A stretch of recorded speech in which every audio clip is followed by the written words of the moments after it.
I'm going to slowly ramp up to the good stuff because I know it's hard to get to that first morning session. So I'll start with the boring stuff. Hello, I'm Mike Beasley. I work at Ithaca. Ithaca provides a platform for people to access scholarly journals. You may have heard of JSTOR, and it's the thing that I work on. But before that, I was at an internet marketing company that did a variety of stuff. But what I did there was analyze data about user behavior.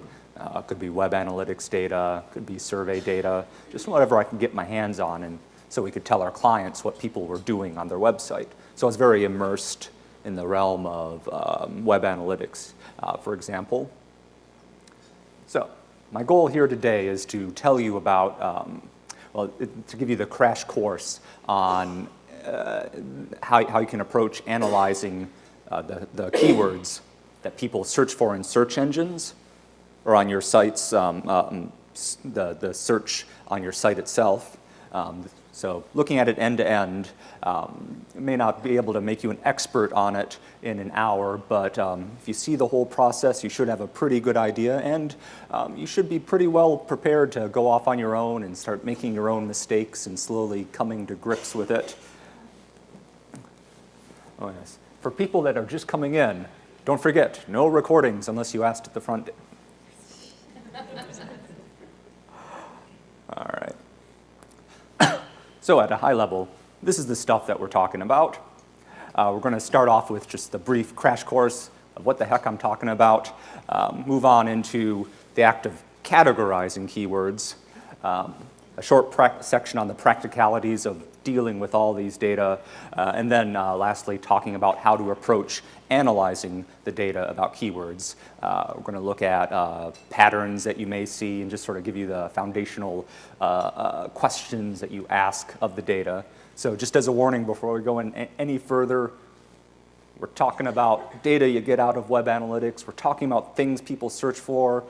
We're not going to get deep into numbers, but we're going to talk a bit about numbers and stuff you do with spreadsheets. So just in the interest of warning you up front, in case that's not your interest, nothing wrong with that. All right. So keyword analysis. What the heck is this stuff? Oh, yes. These are the slides that I'll be going through, just trying to anchor you a little bit. Well, keyword analysis is a way of finding out what kinds of things are people searching for, what words are they actually using when they are searching for whatever it is that they need, figuring out a way that you can group those different keywords into categories to make them more analyzable, and and then looking at how those different categories of people interact with your site, both at a high level or to give you a basis for doing deeper analysis of their behavior. So more specifically, this is important because you want to find out if the language that people use to articulate their needs matches the language on your site. The language in the navigation, the words that you are using in your content itself. And if there is a mismatch, exploring why that is. Is it because you are using the wrong words? Perhaps there's a mismatch between the audience that's actually finding your content and who you're pitching it to, so on. To characterize what kinds of things people are coming to your site to look for, because there may be surprises in here. In a perfect world, you already know everything that they're trying to find. But my experience has been, you will find weird stuff. And then, looking at numbers, so you can look at high-level numbers about how many pages each category of people looks at on your site, how long they're spending, how many of them are coming to the site and then just leaving without doing anything else. So I promise everybody, so it's Friday morning, last day of the conference. There is no audience participation things in this talk, so you are off the hook on this. I'm not going to actually make you just sort of shout out anything, but just at the if if you have 5 seconds to spare on it, what sort of things do you think people were searching for that brought them to the UXPA conference website? Because I got my hands on the Google Analytics data about the searches that brought people to the UXPA conference website. Not really going to go deep on it in this talk, but what kinds of things do you think people searched for? So, oh yes. UXPA, user experience design. What do you think the underlying need was? Like, what kind of thing do you think they wanted to know or problem they were trying to solve? Conference, UXPA conference, or Look, so. Conferences in really hot, muggy locations. Yes. So yes, looking for conferences in general. They might have been looking for the specific conference because they knew what it was. Yes. I was going to say is some people don't realize that UPA is the old term, so some people might have looked for that term as well. Oh yes, you might have people that are searching for the old acronym, the old outdated UPA acronym. It could happen. I'm not really sure what the ramifications for how that audience would differ from the other one would be, but it would be something interesting to explore. So just a quick mental exercise. Thank you. I didn't expect anybody to raise their hand, so that's exciting. Now, keyword analysis is challenging, and the big challenge comes from the scale of the data. Because you see, if you are just looking at the very, like you're in Google Analytics, other tools, Omniture, WebTrends, and you go to the report, all right, show me the top keywords, and you just look at the top 10, 20, 25 keywords. It's interesting stuff, but it's just a slice of the big picture. So this is just a random slice of keyword data from one of the clients at Pure Visibility. It's a daycare provider. You might recognize La Petite Academy depending on where you live in the USA, if indeed you live in the USA. And so this is the top searches from just this random slice in time. And overwhelmingly, it's just people searching for the name of the daycare center because they drive past it on the way to work. They know what it is. They saw commercials. As you get down further, you start to see people adding in terms like daycare. It's really when you start getting down further that you see more and more stuff. And indeed, this is keywords 1 through 10 out of 17,000, and this is just from 2 or 3 months, just a random slice of time that I picked.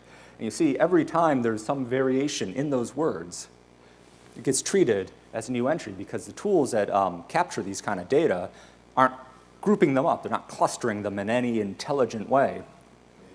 So it leaves it to us. Yes. Is that data from a commercial search engine like Google, or is that on the Petite Academy website people search? Oh yes, good question. So I'll try to repeat questions as much as possible, but I'll just provide the clarification. These were data about, all right, people will go to Google or whatever, Bing, Yahoo, they search something, they get a list of search results, client's website showed up, they clicked on it, and they landed on our client's site. This is a list of the keywords that the keywords that actually brought people to that site. So not things that they searched. In this case, it wasn't things that they searched for on the site itself. It wasn't stuff that people searched for that didn't bring them to the website. It was just people who actually arrived on the site. And you can get that in Google Analytics for every particular. For any site that you work with and can change, yes. It has to be specially configured. Is that an out-of-the-box feature? It's out of the box. If you want to talk more about this so we can follow up afterward. Oh, yes, just one more question. I do want to try to keep puttering along and save a bunch of time at the end. Oh, yes. Well, I just was wondering, it looked like the great majority of results were not provided, and what does that mean? Oh, yes. So you look like 80% or 90%. What the heck is not provided? I'll try to keep the explanation short because it gets quickly detaily. There's a certain amount of keywords from search engines that get masked by Google or perhaps by the browser just for the sake of privacy, which it's a fraught and complicated issue. But the thing that you need to know is, and there's a lot of keywords that you will just never be able to see exactly what they are. Turns out it's only about a 30-ish%. It just looks like a lot from this particular slice, but that's because there's many more keywords. There's 17,000 distinct keywords. So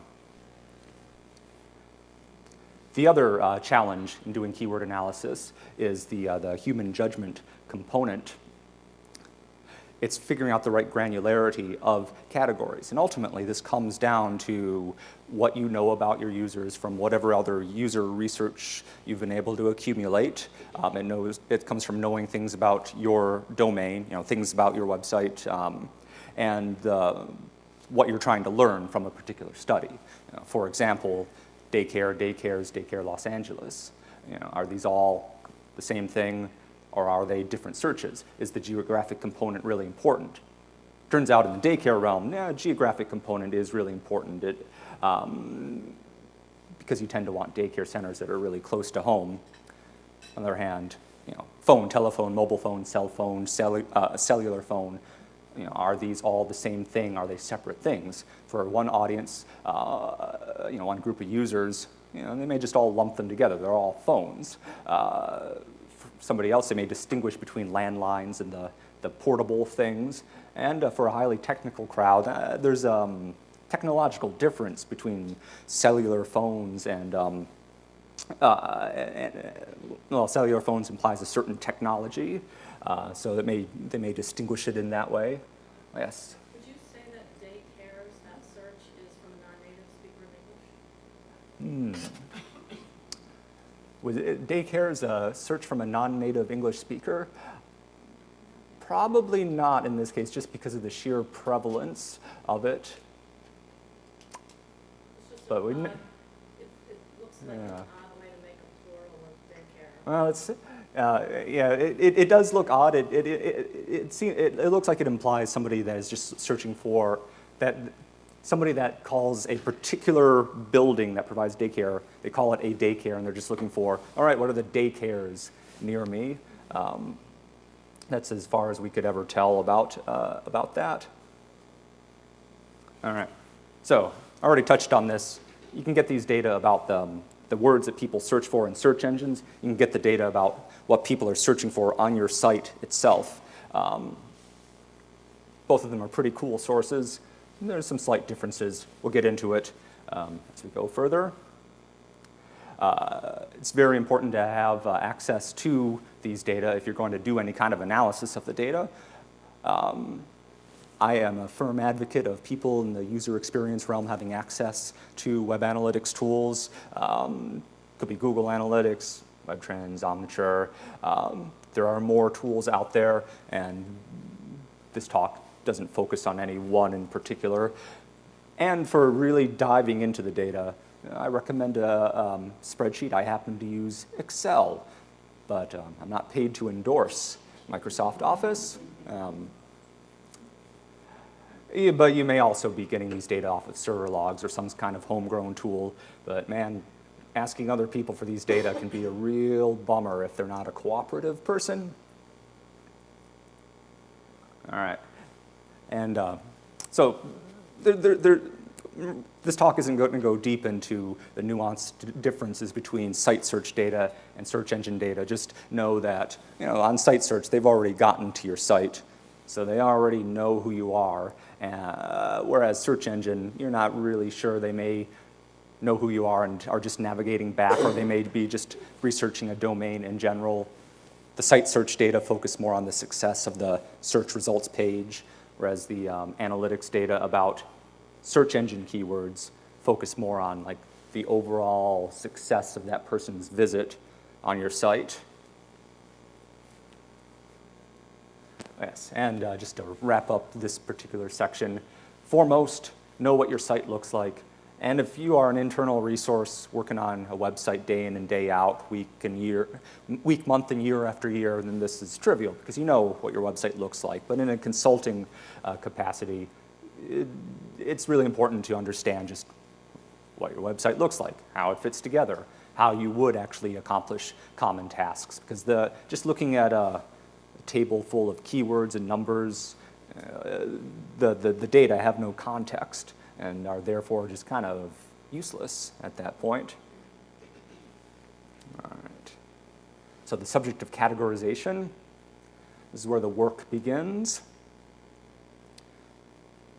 The important thing to understand about categorizing keywords, so about coming up with ways to group keywords into chunks so that you can manipulate them at a higher level, it's an iterative process. You're going to learn as you go. You're going to start off with just taking a sample of keywords and saying, all right, what categories emerge from these 10, 20, 30 keywords? And grab a larger set of data and saying, all right, let's try to sort these into the categories that I came up with. What changes? Do you find exceptions as you go? Should these exceptions get promoted to new categories?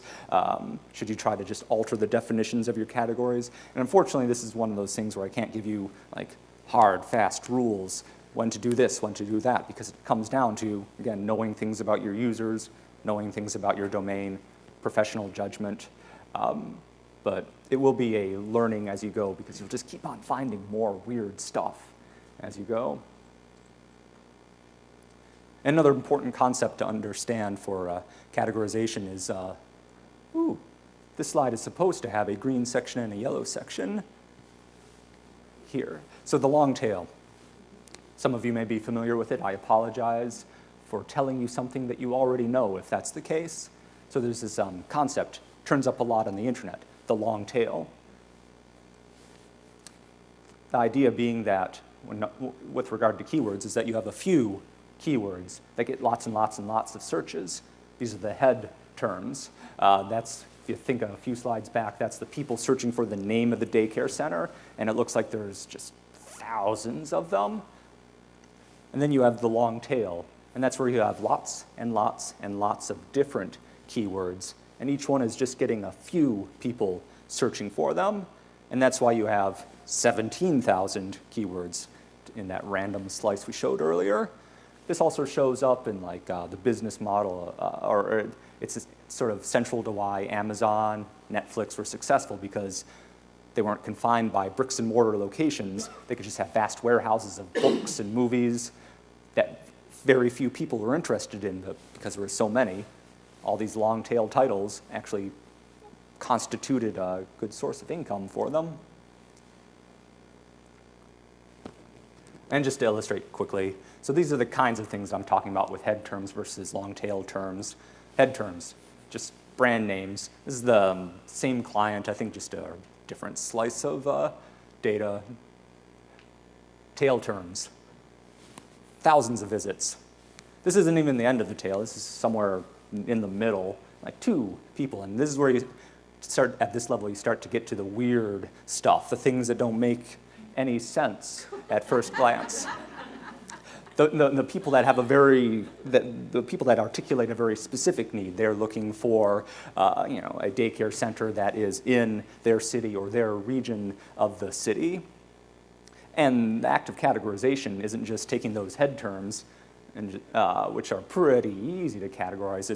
It's coming up with the system that you're going to use when you get down to this tail area and saying, all right, this one fits into the brand name. This one fits into someone searching for jobs. This is somebody searching for just daycare information.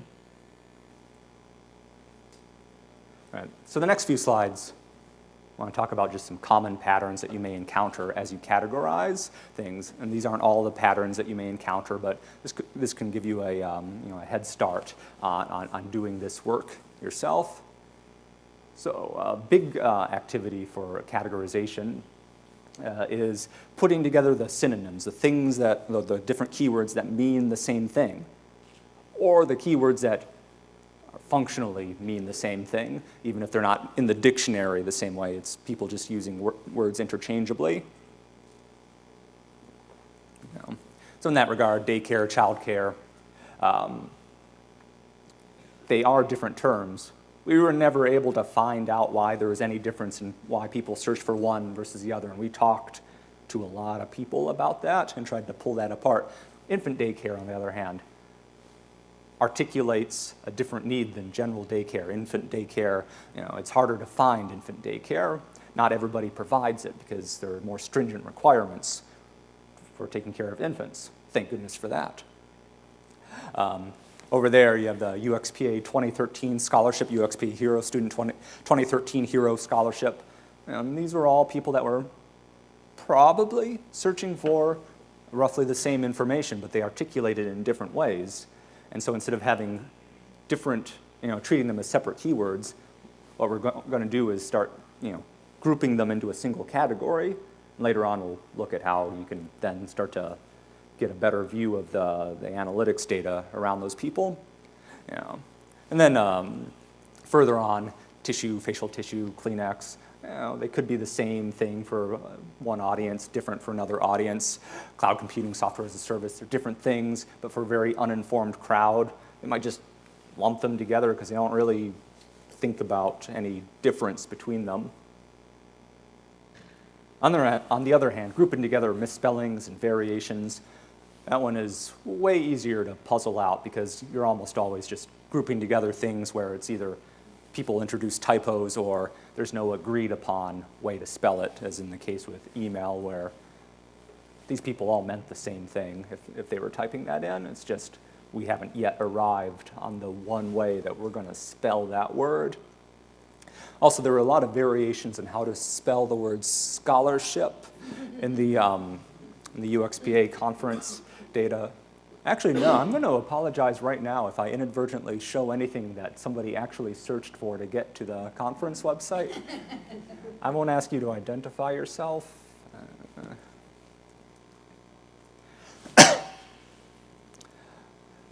Another pattern you may encounter is people researching a domain.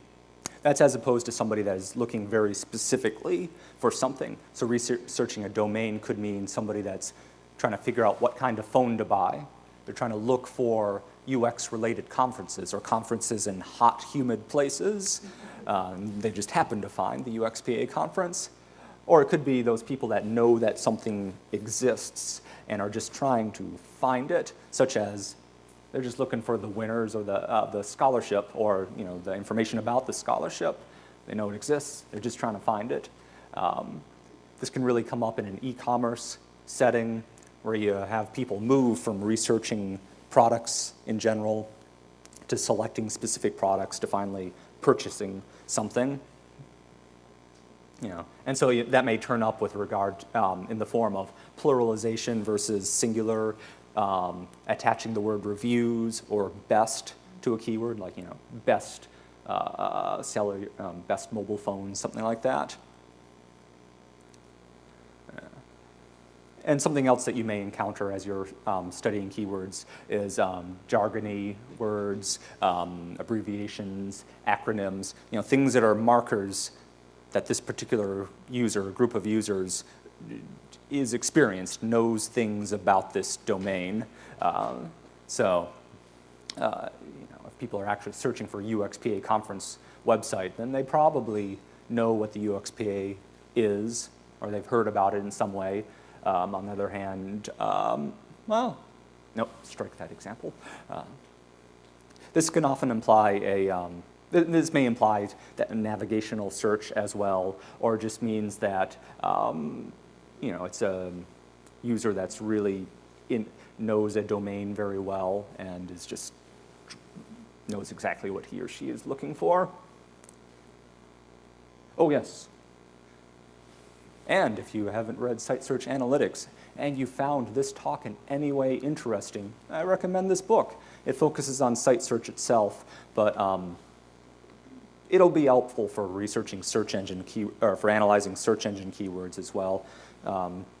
It talks a lot about this act of categorization and then analysis, and also about fine-tuning your search results page.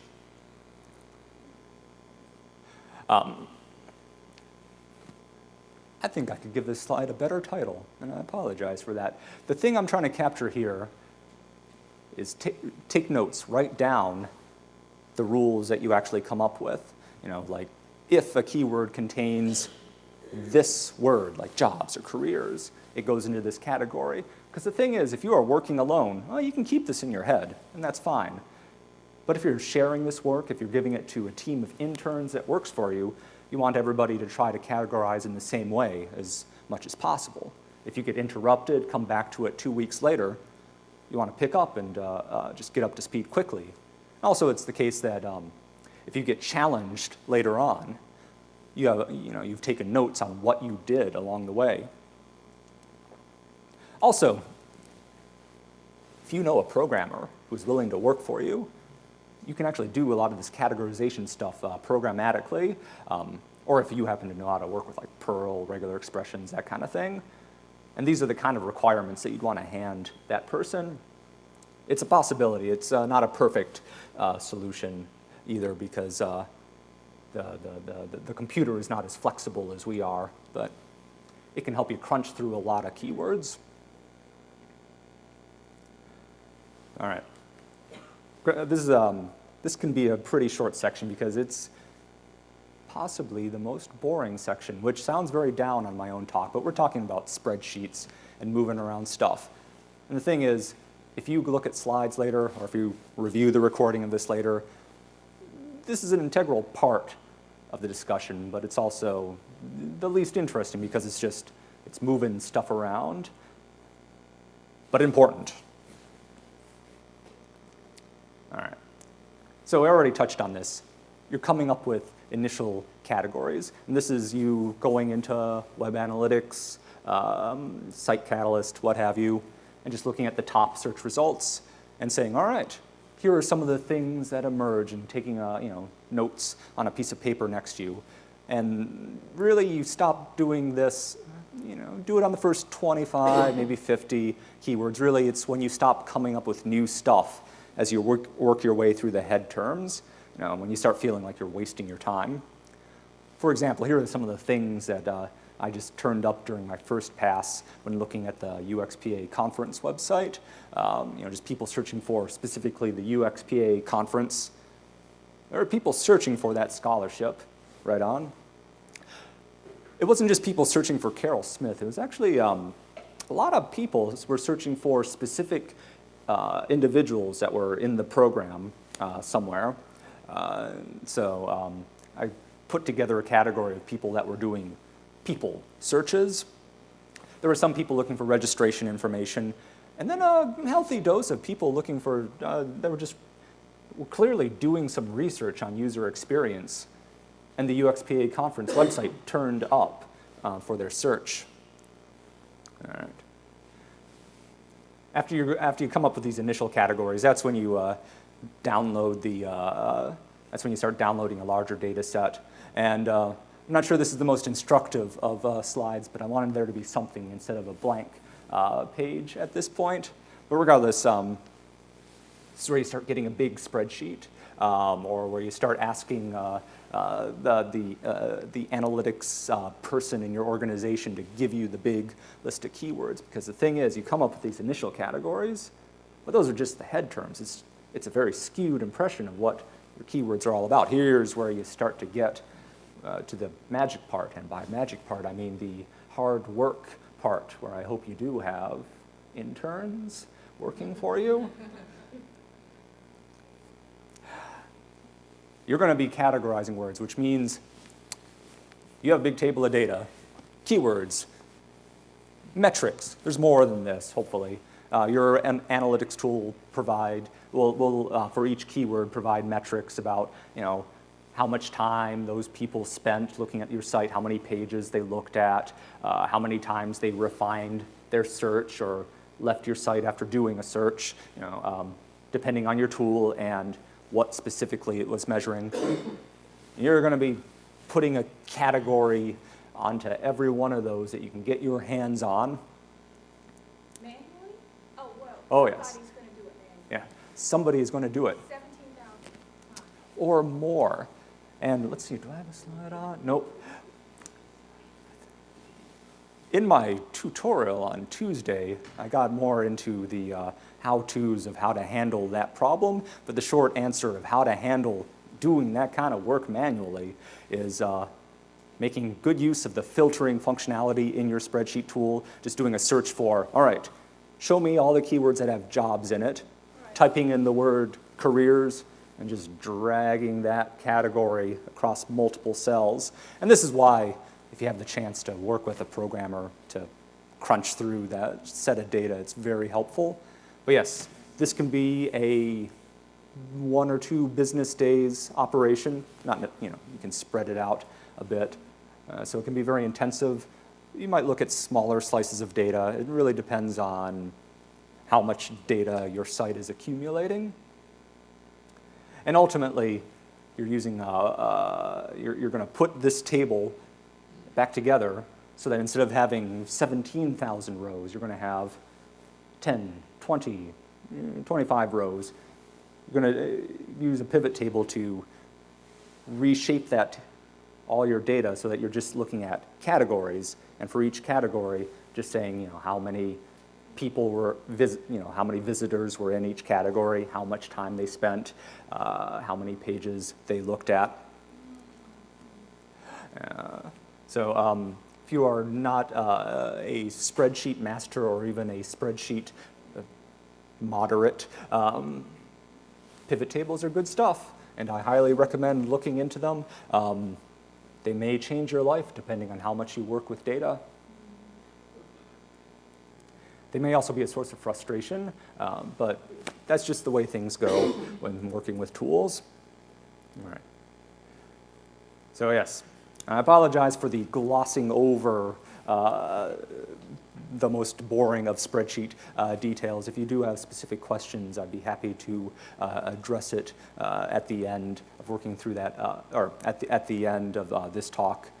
But the magic really lies in that categorization at the beginning and then starting to look at the data that you get at the end.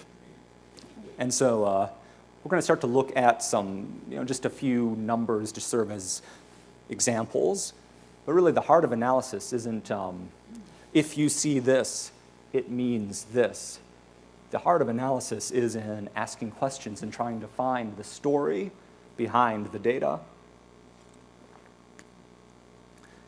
It's in looking at data about what people have done on your site and saying, well, why might this be? Looking for the highest value, saying, is there anything to that? Does that mean something, or does it make total sense? Looking for low values, looking for things that deviate from the average, and basically just for each group of users, each category, just saying, all right, does it make sense that the people looking for information on the scholarship didn't spend a lot of time on the website? And that's where knowing your website, pulling in other user research that you've done is helpful.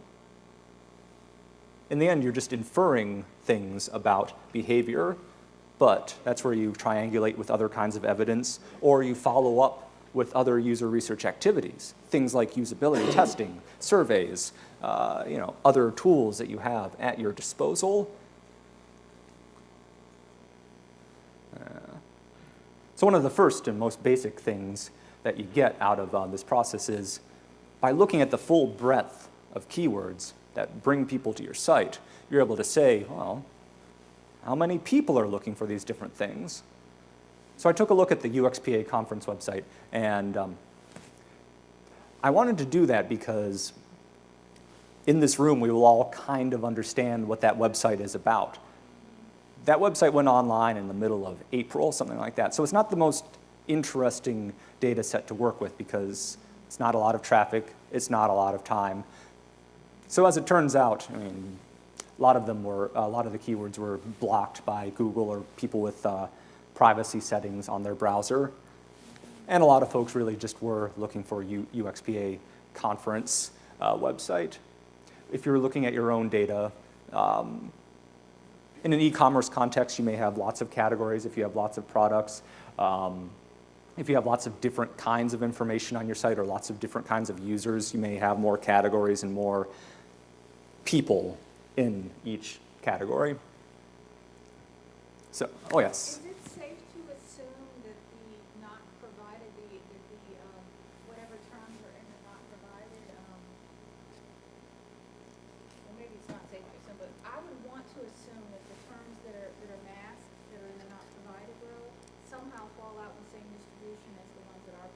You know? Is that tempting? I mean, So question, and I don't want to spend lots and lots of time on this actually very interesting to me subject, but we can always follow up more afterward. So what did these people search for? And the thing is, you'll never actually know. The assumption in my when I was with Pure Visibility that we would make when working with clients was that they were distributed, and they were probably distributed in the same way as everybody for whom we did understand their keywords. But the thing is, we would never know. I would never bet money on that being the case.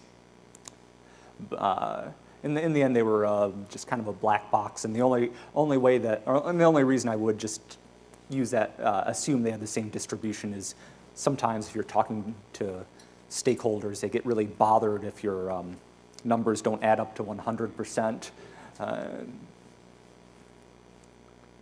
And so one of the things you're doing with, in this case, is saying, all right, well, does this distribution of different users match what my website is about, or what I think is important on my website?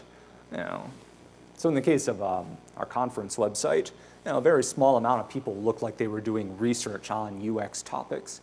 I would guess that's pretty appropriate. UXPA conference site is not there to provide information about UX research topics. These were people that probably just accidentally found the abstract or the description of a talk, something like that. So that's some of the value of just knowing how many people are in each group. You may find that you have an underserved population in your group of users saying, oh, well, lots of people did search for this. We only have one page about this topic. Maybe we could build out more stuff about that, for example. Looking at what words they actually use. So this is where you might, oh yes. In this previous slide, you see the not provided is 73. It kind of concerns a bit. Have you? That's the highest I have ever seen it for any particular website. Okay. So have you found a trend that 5 years back it was only 5-6%, now Oh. it's like 20% because search engines are getting more secretive about. It didn't exist in 2010, and it's roughly doubled every year since then. This is just anecdotal evidence, which is a kind of evidence, but not a very good kind. A lot of clients that I looked at, it was about like 30%, maybe a third of their traffic. So I don't know what's up with the UXPA crowd. Maybe we are more concerned with privacy. you know, I think maybe we can learn something about that. Maybe we can say that perhaps because more web savvy people tend to come to UXPA conferences, they're more aware of privacy issues and privacy. It could be that more web savvy people could be coming to the site. Sorry to, sorry to talk over you. Just want to make sure your comments are getting captured by the microphone. Sorry. Yes, I find it a fascinating topic. Definitely we can talk more during the questions section or even afterward. Oh, I should have done a special interest group lunch on the topic of not provided. I should have given this talk on Wednesday. Yeah. Well, I need to find out where the next conference is before I'll commit to doing that. Just saying. If you do want to announce it, very much. That would be very interesting. Yeah. We could say it here and everyone could promise not to tweet it out. So take a category that you've actually made and drill down into what words are actually in that category. And do these words actually match what you're using? So you've clustered together synonyms, things that were synonymous, weird spellings, jargony terms, that kind of thing. Well, is this the kind of language that you're using? And this can be very domain specific. So I tried to pick something that everyone probably is kind of familiar with. This wasn't the UXPA conference website. This is just a random client. They had people searching for things like this on their site search. Which language did the actual page use? It was the careers page. It had the word jobs on it. Did it have the word internship on it? And this is a very facile example, but if you're getting down into the realm of people searching for, like, they're doing medical research, if they're a layperson trying to figure out what kind of medical problem they have, this is where you can start to drill down to, are we using the kinds of words, are we reflecting back to them the things that they're actually using to describe what it is they're experiencing? And then when we get down to the level of patterns that you may see in the data, this is where you start to have numbers, and you're looking for high values, low values, looking at each row and saying, all right, well, does this make sense? So from the UXPA conference website, we have people searching for the conference specifically, people looking up the scholarship, presumably either to find out who won or the rules of it, and people doing general research. Well, if we get over to page views per visit, now this is how many pages these people looked at during the course of their visit. Well, for UXPA conference, 4 on average. Well, not bad. These are probably people that were clicking around, reading about the UXPA website. On the other hand, scholarship information, these are probably people that they had some specific need. A page turned up in their search results, they landed on it, and they got what they wanted. And maybe some of them, because it's 1.92 on average, some of them went off to another page or maybe another couple of pages. Similarly with UX research, there's not a lot of information on the website. You probably landed on the description of a talk and said, that's not helpful, and didn't really go anywhere else. And so you have a very low average pages or page views per visit because they didn't really look at a lot of pages. Similarly, you can move across here, look at the amount of time they spent on site, and these tend to reflect how many pages they looked at because it just takes time to look at multiple pages. And bounce rate, how many people came to the site and then left without going anywhere else on your site, also tends to reflect, with regard to UX research, a lot of those people just left without going anywhere else. So you have a very low average, very low time on site. These metrics tend to fit together. And so part of your work of analysis is just looking at each of these categories and saying, well, does this story make sense? Or do I need to find out more about what's going on with these people? On the other hand, that pattern of time and number of pages going up while our bounce rate goes down, or vice versa, sometimes it doesn't hold as true. If you're looking at average time and comparing it to page views, this isn't the most exciting of examples because there may be nothing to this, but if you have 3 categories right here, and each one, these people are spending about 5.5 page views on average, so they're on average clicking around to 5.5 pages. Like, well, but one group is 2 minutes and 20 seconds on average, another group is 3 minutes and 10 seconds on average, and another group is 2 minutes and 40 seconds on average. Now, this may be small enough to not really make a difference, but maybe there's something to it, and that's where exploring the site, finding out, well, is there more content for that serve the toddler people than the other people? That's where knowing the site comes in. Or it may be that if you find big differences, things that are out of alignment like that, you might start to build up tasks for usability tests, or just have research questions for further user research activities. All right, just a couple more examples, and then we'll start to wrap things up. Now, we haven't talked a lot about site search during the course of this talk, but this is going to matter for many folks.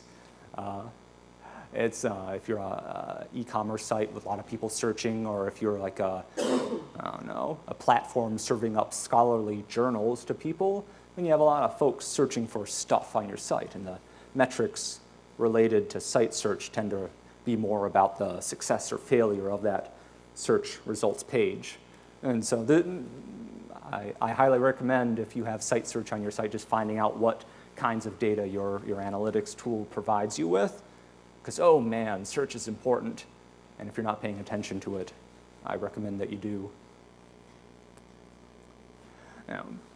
But the basic act of analyzing these data is the same. It's looking at each category, trying to see the story behind these data, looking for high values and low values for each column, for each kind of metric. So we're going to switch gears entirely. This is a completely different random sample of data from a different client. This one makes, they refine metals, sell refined metal products. And we looked at site search data on their site. They didn't provide prices on their site. But what they're doing is they're selling like huge, huge amounts of refined metal to people that build things with it. And if they did put the pricing information on their site, then this other guy down the street can look it up and say, all right, well, we'll sell it for a penny per pound less, and undercut them. So they want to talk. They want to have the sales team talk to buyers. So there's a rational reason they don't have the price information on there. But it turns out if you're searching for prices, in the site search itself, well, you're going to be kind of disappointed. You're going to just exit the site after you find out, well, there's no effective search results, or nothing in these results looks good to me. So again, telling the story behind what you see in the numbers. Similarly, search refinements gets at people that are doing another search immediately after doing that first search. And so you also, in prices, you had a lot of people just trying again. That's as compared to the careers page where they fine-tuned the search engine so that it just suggested the right page for a variety of common searches. And I don't know why I just stole the thunder on this slide by talking about it on the last slide, but nonetheless, I did that. So I'll spare you from looking at this slide a lot, because that's me talking about search refinements. I should have just made it into one site, or into one slide. So we have a few minutes for questions. I have two slides that I want to wrap things up with when we get down to the last minute. Does this run straight until 10 o'clock? It sounds like you have 10 minutes. All right, so let's say about 5 to 8 minutes for questions. I think you were first. Yeah. Is there a core set of metrics that you recommend for search term analysis that you would put in your spreadsheet? And so we saw some of them. Can you give us the list that you think are the most revealing? Oh, yes. So what kind of metrics are most effective for this kind of analysis? So I'm going to show my Google Analytics bias, but there are other perfectly good tools that you can do the same job with. But I'm biased in that I think Google Analytics provides a pretty good core of stuff. So you're looking at time on site, page views per visit. You're looking at bounce rate. Sorry? Locations was a suggestion. Not for the. I would not use it for the initial categorization. I would do it more after you've done the high level categorization. Then you might go back in and sort of dive deep into any particular category. Also, in the realm of web analytics, there's this idea of goals. It's you saying particular actions on your website are really, really important. Like somebody buying something or somebody downloading a document that you want them to read. So the conversion rate, the percentage of people that are actually doing the things that you care about and want them to do, that's also a pretty good thing, because then you can look at how successful each category of people is at accomplishing these goals.